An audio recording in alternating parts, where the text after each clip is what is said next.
سلام بر همه. به به چه میگو سوخاریه. به به میزنیم توی یه سس مخصوصی که درست کردیم که همش هم گوشته. بعدش میخوریمش. به به چقدر خوشمزه است.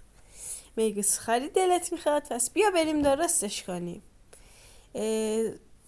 ادویه هایی که میبینید و میزنیم، بعدش ماساژش میدیم تا بذاریم 1 ساعت میذاریم بمونه.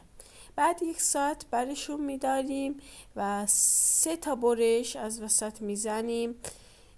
کامل نه ها، تا نصف برش میزنید و تموم. میری برش بعدی 3 تا اینجوری میزنید و میندازیم توی آرد. کامل مخلوطش میکنیم توی آرد. به به به به. بعدش تخم مرغ کامل مخلوطش میکنیم. بعدش هم ما سوخاری دیگه اصل کاری دیگه نباشه نمیشه. سوخاری، پودر سوخاری. بعدش که تموم شد برشون میداریم و همشونو میریزیم توی روغنی که داغ شده. به به همشونو میریزیم. به به به به. سیبش. بعدش که تموم شد سرخ شد از این زبر میداریم و میندازیم توی دستمال کاغذی.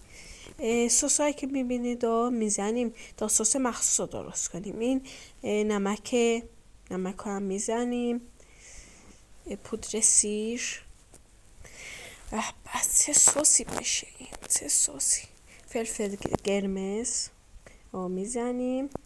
بعدش شکر یا شکر.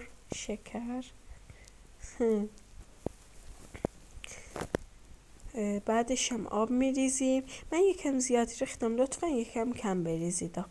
یکم زیاد ریختم آبکی شد، ولی خیلی خوب بود. واقعا خیلی خوب بود، ولی آبکی شد دیگه.